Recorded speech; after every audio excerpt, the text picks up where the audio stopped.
Good evening, everyone. Good evening, everyone. The respectful and peaceful transition of officials following an election has been a hallmark of our democracy for more than 200 years, and so tonight we're going to recognize that tradition. But before we do, I'd ask that you would all help me in recognizing and honoring three dedicated public servants to the city of Fergus Falls. Darren Appert has been a loyal champion of Fergus Falls. He's someone who's even-tempered and calm demeanor, thoughtful approach has been a real asset to the city of Fergus Falls. Councilman Rod Speedahl has been a fierce champion of trails. His passion has been evident in everything he's done. He's worked tirelessly on behalf of the citizens of Fergus Falls. And Scott Rachels, someone who believes what he believes and who will fight for that, and who's come to be someone who has been a loyal defender of staff. And I guess I would just ask you all to help me in thanking them for their dedicated years of service to the city of Fergus Falls. Thank you.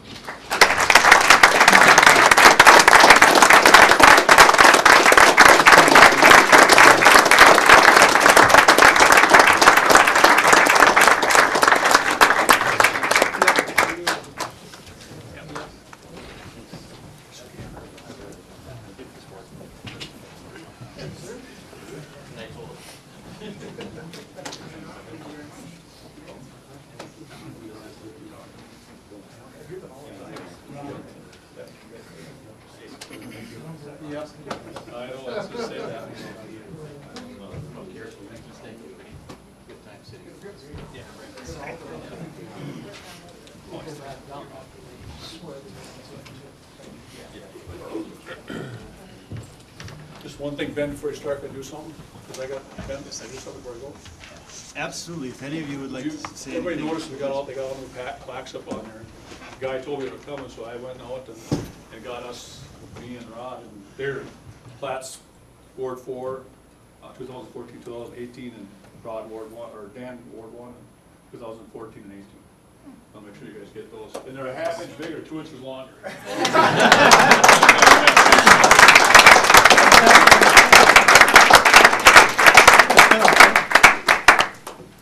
And now our city attorney will administer the oath of office to our three incoming city council members. Please come forward, and if you have any family members or friends that you'd like to invite to come stand with you, you're free to come.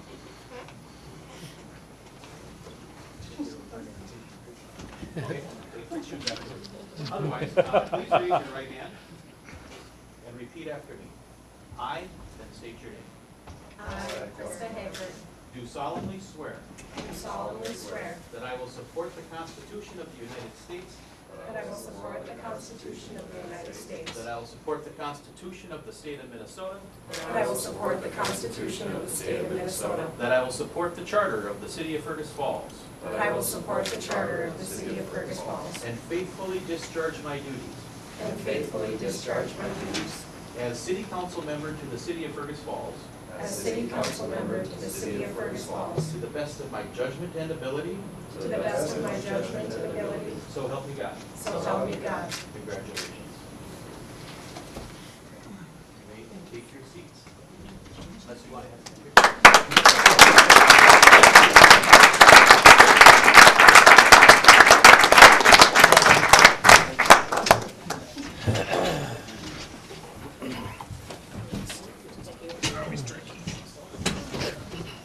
Now I'd ask everyone to please rise as Pastor Wes Gable leads us in our invocation, followed by the Pledge of Allegiance. Let's bow our heads in prayer.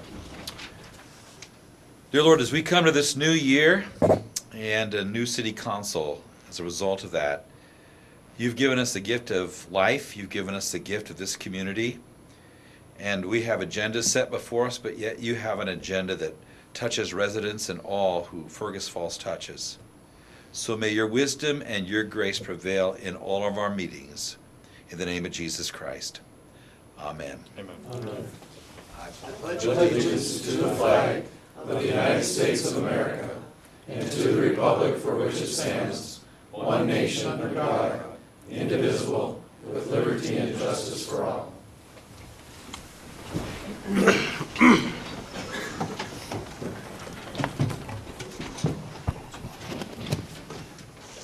is 5:35, January 7th, 2019, and I will call this meeting of the Fergus Falls City Council to order.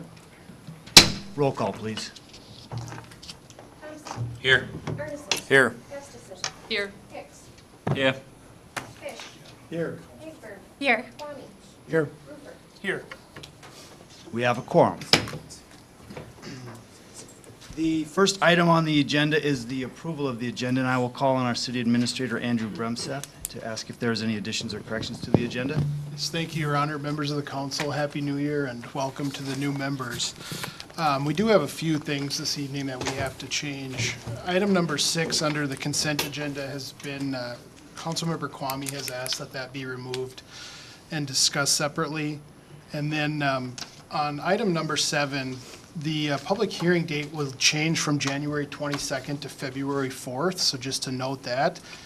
And regarding item number 8, the land lease agreement with Earl Strandy, there was a typo in that, and that clarification was sent out earlier and is on your desk this evening. So the action approving that would include or encompass the correction that was sent out earlier.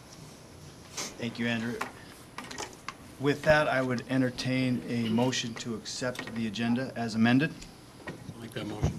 Thank you, Brent. Second that, Your Honor. Thank you, Justin. All in favor of that motion, say aye. Aye. Opposed, same sign. That motion carries. There are no public hearings this evening, and there are no bids to award. Under petitions and communications, we will be accepting a rebate check from Otter Tail Power Company for the Fergus Falls Public Library, and I'll call on our city librarian, Aaron Smith. Welcome, Aaron. Good evening. Good evening, Mayor, council members. The pleasure of introducing Chris Waltz, a senior commercial and industrial representative with Otter Tail Power, and he's here this evening to share some information about a rebate the city will receive for the implementation of energy conservation strategies at the new library. So, thank you. Thank you, Aaron. Welcome, Chris. Mr. Waltz. Thank you, Aaron. Appreciate the introduction. Hello, everyone.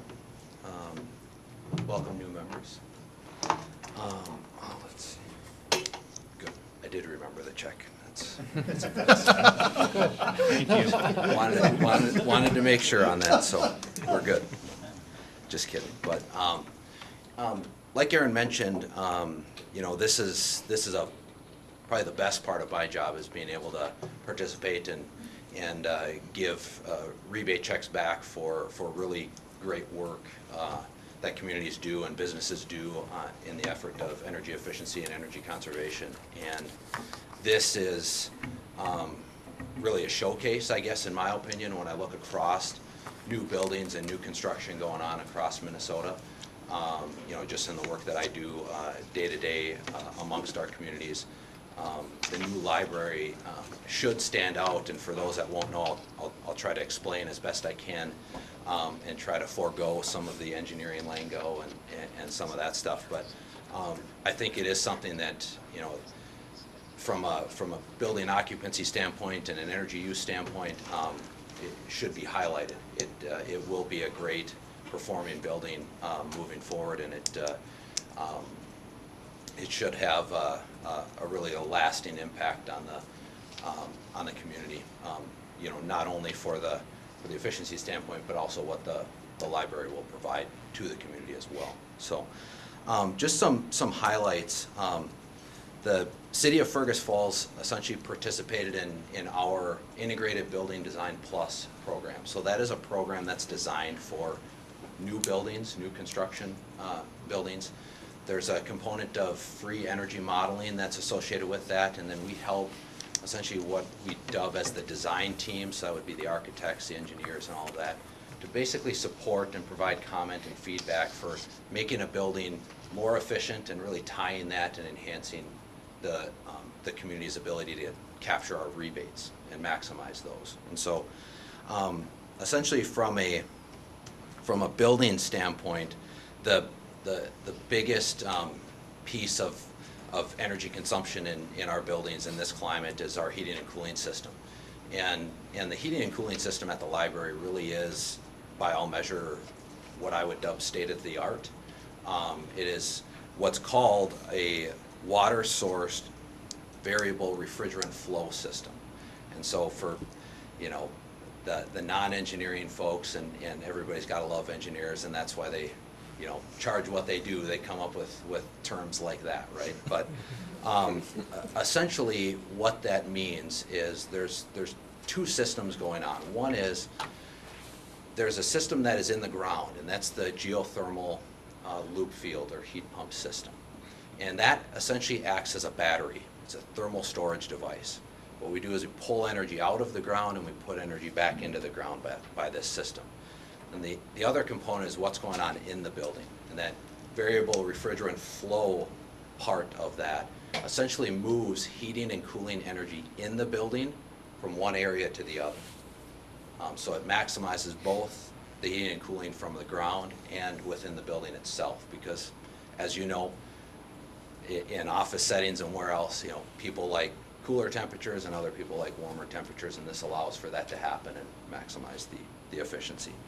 So some of the other just highlights, there's an energy recovery ventilation system, and that captures 70% of all the fresh air coming in to that building. So it basically preheats or pre-cools all of that incoming and outgoing air. The entire facility is LED lighting, has LED lighting in it.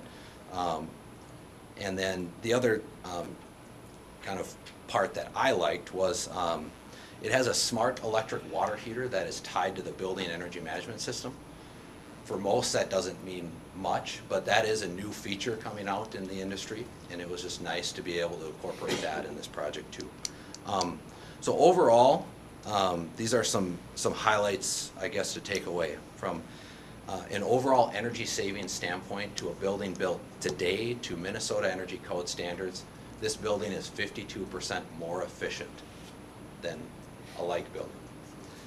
What that means in a dollars and cents standpoint is about a $32,000 per year savings in annual energy use. With all of these measures, some of them cost more, some of them cost less up front, but overall, all of these efficiency measures combined will have a payback of about 6.6 years. So what that means is for a building, when you build and design a building like this, generally it's, you know, a 50 to 70 year life expectancy on a building like this, maybe more. You know, essentially we've mitigated operating costs now, but also all of the future operating costs and uncertainties associated with that. So something to really be proud of. And I would just like to say a big thank you to Erin again for her work on this, and also Guy Taylor, you know, for their leadership on really the behalf of the city of Fergus, and just being in those design meetings and being able to incorporate all these measures. So big thank you to them. Big thank you to the city itself and the commitment to renewable energy and the geothermal heating system, and then also the energy conservation strategies that were ultimately implemented for the library. So with that, I can deliver the $71,000 check to somebody. Bill. Cash that check. Thank you. Thank you. And if there's any questions from council members or mayor, feel free. Questions of the council? Thank you Okay. very much to Otter Tail Power, to the library for these savings to the community. This is just a great example of working with the local business to Yeah. benefit the community. Thank you very much. Next item on the agenda is a consent agenda. There's a copy in your packets. There's also a copy on the board. We, as mentioned by Andrew at the beginning, we're going to pull item number 6 at the request of Councilmember Swami. Other than that, if there's any individual items council members would like to discuss, we can pull those, or I would entertain a resolution to approve the remaining items on the consent agenda. All for that, Your Honor. Thank you, Tom. I'll second it then. Thank you, Anthony. Roll call, please. Thompson. Yes. Arneson. Yes. Gustafson. Yes. Hicks. Yes. Tisch. Yes. Hayford. Yes. Kwame. Yes. Hooper. Yes. That resolution is approved. Item number 6 is a resolution approving an encroachment agreement between the City of Fergus Falls, Beckland Ryan Incorporated, and Alt Properties LLC for the placement of an electronic sign at 1100 North Union Avenue. And I'm assuming you want to recuse yourself from the discussion. I thought it would be the appropriate thing to do. My job with Indigo Sign Works brought me to Edward Jones. They asked us to put together the proposal for this sign, and so I've been involved with it from the very start, and it seems like it'd be proper for me to abstain from this vote. Thank you, Scott. With that, if there's any other questions regarding this matter, if not, roll call, please. Oh, I'm sorry, we need a resolution first. I'll have the resolution. Jim? I'll second, Your Honor. Thank you, Justin. Roll call. Thompson. Yes. Ferguson. Yes. Gustafson. Yes. Hicks. Yes. Fish. Yes. Hayford. Yes. Kwame. Abstain. Abstain. Rupert. Yes. Thank you. That resolution is approved. Under ordinances and resolutions, tonight we'll have a first reading of ordinance 78 7th series, a rezoning of Lot 1, Block 2 of the Kirkbride addition from RA, our agricultural residence district, to a B3 general business district. If there's any questions regarding this, I will refer them to our city attorney.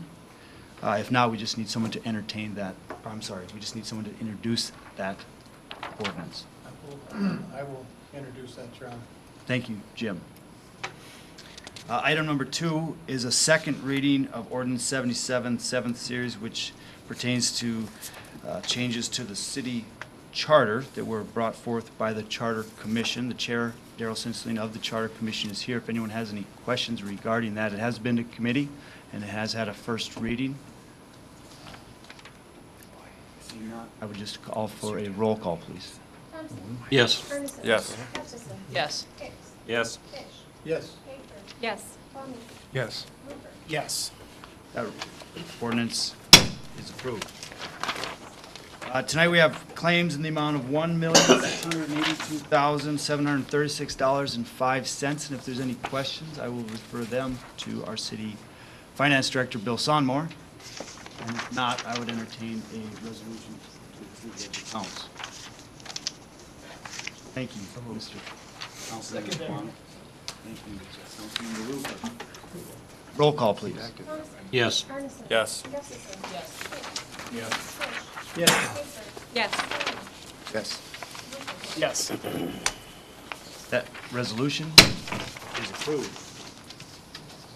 There are no board, committee, or department reports. There are no reports from staff and administrative officers. Under old and unfinished business, we will entertain the discussion of a recommendation not changing the code language of section 6.26, section C1 of the charter, referring to the number of dogs and cats allowed. We had discussed this in committee. We referred it to a group including Councilmember Arneson. So I'll turn it over to you, Justin. What I would maybe make a recommendation for the council to consider is, because since we have new council members who haven't been through this discussion, and this has been a item that has been discussed at both the committee and the council level, I would maybe suggest we bring it back to committee just to explain what your group came up with. But I'll leave that up to you, Justin, and go ahead and take it. Thank you, Mayor. Myself and Guy Taylor, Steve Plaza, Mr. Nicomo, and I think it was Al Hybe met and just kind of discussed currently within the city the ordinance we had, or not the ordinance, but the ordinance we had in front of the pets, and it was recommended coming out of that from staff's perspective that there's some fixes that they'd like to see within the current setup that we have for getting pets registered, to how we can make sure that they get registered if we have to bring an animal to the shelter, and so on and so forth. So coming out of that, the recommendation was to just leave it as is. It was changed back, I think, in 2010, and they feel like it's working the way that it's intended. So that was kind of the recommendation coming out of that. But I think because we do have some new council members on board, I think we could bring it back to committee level and see if there's input, or that would give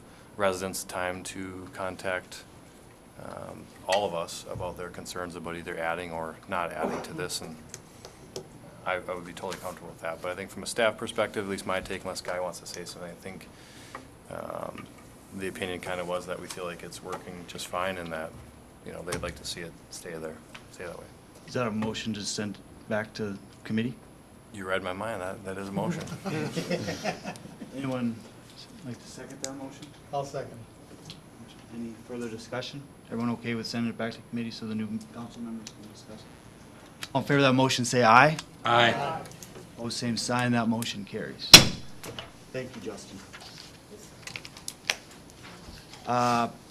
Under new business, first item, we will need a motion appointing the 2019 acting mayor.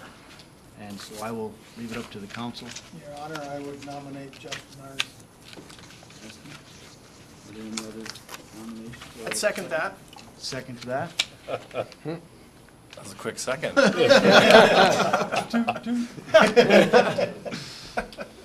All in favor of that motion, say aye. Aye. Both same sign. You don't count, Justin. Motion carries. Thank you, Justin. Welcome. Next item of business, and I believe our final item of business, is a motion appointing the mayor's 2019 council appointments. There's a copy of them on your desk, and I will read through my recommendations if I can find it here. All right. Thank you, Andy. Board of Equalization. Here's my proposed slots. Board of Equalization, Ward 1, Krista Hagberg. Ward 2, Scott Kwame. Ward 3, Brent Thompson. And Ward 4, Caroline Gustafson.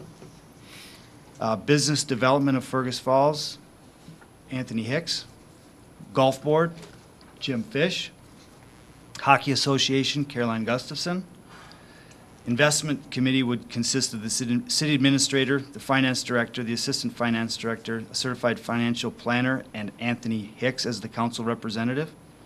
A legislative committee would consist of the mayor, the city administrator, council member Justin Arneson, and council member Tom Roofer. The PEG Access Board would be represented by council member Scott Kwame.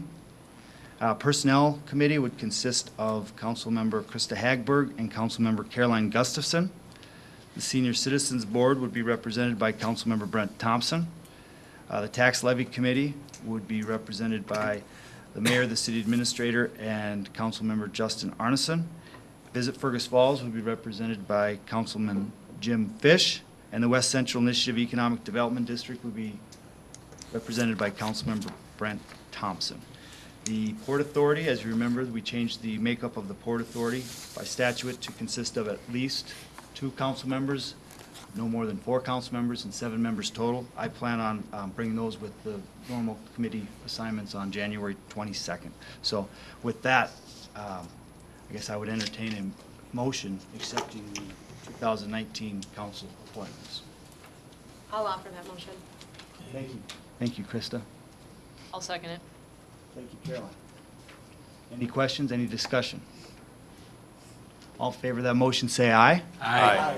Opposed, same sign. That motion carries. We have a couple miscellaneous announcements. January 9th, tree pickup from 6 a.m. Have your live Christmas trees no more than 7 feet tall on the boulevard at 6 a.m. They can be up to 8 feet tall. Who's counting? Cut it in half. January 14th through the 21st, the library will be closed, unfortunately. However, it will be opening the following week. So for the library, will be closed for moving between January 14th and 21st, and the opening is the 22nd. She's got her fingers crossed. January 16th is our next committee of the whole meeting, and January 21st, most city facilities and buildings will be closed in honor of Martin Luther King Jr. holiday. Garbages and recycling normally picked up on Monday and moved to Tuesday. Tuesdays moved to Wednesday, the 23rd. Are there any other announcements or any other business to come before the council? Your Honor, on the live Christmas trees, I don't know, do we take wreaths as well, you know, the fur? Because I know Target, Home Depot rather, and Menards and that have got some mite or something that's on them, that they were recommended that they get burnt rather than, Well, we will. 'Cause Yeah. what we plan to do is burn them. burn them. I know, yeah, If there's not a ring in them or wire, right, yeah, Live Metal Christmas ring. trees, live wreaths if there's not a ring or wire in them. yeah, Right. right. And then the other thing is, I got asked whether the library is planning on doing an open house at any time. Yes. Aaron, would you like to address that? I know they are.